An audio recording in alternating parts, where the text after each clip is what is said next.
જય શ્રી કૃષ્ણ મિત્રો, સ્વાગત છે તમારું એક નવા વિડીયોમાં। આજે આપણે પુનર્જન્મ વિશે વાત કરીશું। શું પુનર્જન્મ સત્ય છે? પુનર્જન્મ છે કે નહીં તે વિશેની અનેક તાર્કિક અને ધાર્મિક માન્યતાઓ પ્રવર્તે છે। કેટલાક માને છે કે જે કંઈ છે તે આ વર્તમાન જ જીવન છે, પુનર્જન્મ શક્ય નથી અને તેની કોઈ સાબિતી નથી। જ્યારે કેટલાક માને છે કે જે રીતે વાતાવરણમાં હવા છે એના આધારે આપણું જીવન છે પણ તે દેખાતી નથી, તેવી જ રીતે પુનર્જન્મ સત્ય છે પણ તે પુરવાર કરવા માટે ભૌતિક વિજ્ઞાન સક્ષમ નથી। ધાર્મિક દ્રષ્ટિકોણથી વિચારીએ તો જુદા જુદા ધર્મોમાં પુનર્જન્મ વિશે જુદી જુદી માન્યતાઓ પ્રવર્તે છે। કેટલાક ધર્મોમાં કહેવાય છે કે મનુષ્યએ આખી જિંદગી જે પુણ્ય કે પાપ કર્યા હોય તેના આધારે તેની આવતા ભવમાં શું ગતિ થશે તે નક્કી થાય છે। જ્યારે બીજા કેટલાક ધર્મોમાં મનાય છે કે ડે ઓફ જજમેન્ટ અથવા કયામતનો દિવસ આવશે। એ દિવસે બધા આત્મા મૃતદેહમાંથી નીકળીને ભગવાન પાસે જશે, જ્યાં તેમના જીવનના ચોપડાનો હિસાબ જોવાશે। જેણે સારા કર્મો કર્યા હશે તેને સ્વર્ગનું સુખ મળશે અને ખરાબ કર્મો કર્યા હશે તેને નર્કનો દંડ મળશે। આ બધી માન્યતાઓ અનુસાર જોવા જઈએ તો મૃત્યુ પછી જીવ સ્વર્ગ કે નર્કમાં જાય છે અથવા ચાર ગતિ। એ ચાર ગતિ મનુષ્ય ગતિ, જાનવર ગતિ, દેવ ગતિ અને નર્ક ગતિ માંથી એક ગતિમાં જાય છે। બંને માન્યતાઓ અનુસાર જીવ બીજે જન્મે તો છે જ, એટલે આ બંને વાત પોતે જ સમર્થન આપે છે કે પુનર્જન્મ સત્ય છે। હવે તાર્કિક અને વૈજ્ઞાનિક રીતે વિચારીએ, કોઈ પણ કાર્ય એટલે કે ઇફેક્ટ પાછળ એનું કારણ એટલે કે કોઝ હોય છે। જેમ આપણે પરીક્ષા આપીએ એ કોઝ કહેવાય, પછી રિઝલ્ટ આવે તે તેનું પરિણામ એટલે કે ઇફેક્ટ કહેવાય। બીજું ઉદાહરણ લઈએ તો જમીનમાં બાજરીનો દાણો નાખીએ એ કોઝ છે, તેમાંથી છોડ ઉગીને મોટો થાય અને તેમાં બાજરીની ડુંડું આવે એ ઇફેક્ટ છે।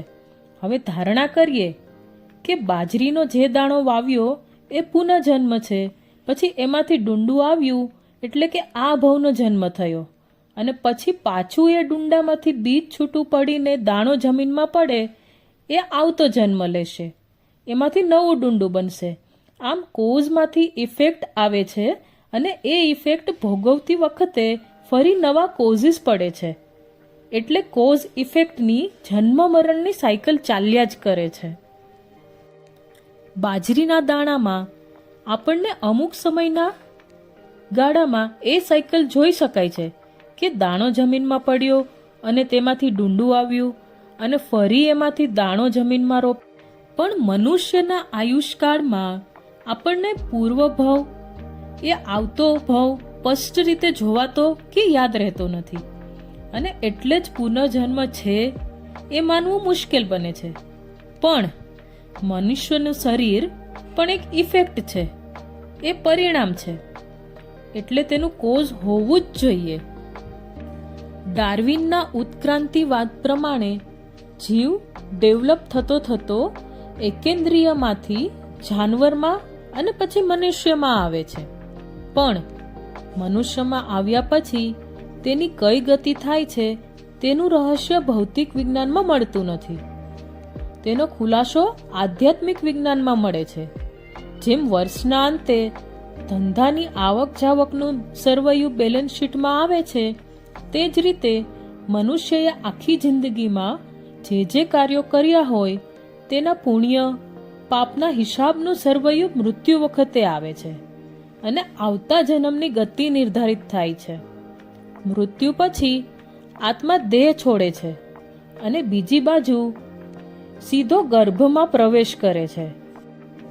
દેહ છોડીને આત્મા એકલો જતો નથી, પણ તેની સાથે બધા કર્મો જેને કારણ દેહ કહે છે તે અને તેજસ શરીર એમ ત્રણેય સાથે નીકળે છે।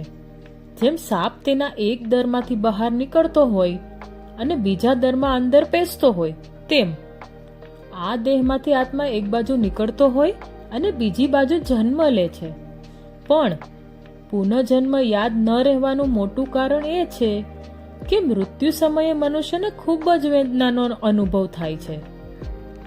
ઉપરાંત જન્મ વખતે ગર્ભમાં પણ મનુષ્યને પાર વગરની વેદના હોય છે.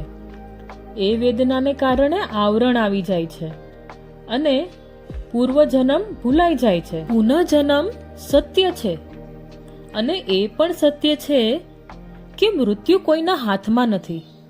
પણ આ જીવન કેવી રીતે જીવવું, કેવા કર્મો બાંધવા જેથી આવતો ભવ સુધરે, એ આપણા હાથમાં છે. એટલે આ જીવનની એક એક ક્ષણને જીવી લઈએ અને મનુષ્ય જીવન સાર્થક બનાવીએ. તો મિત્રો, આ હતી પુનઃજન્મની વાત.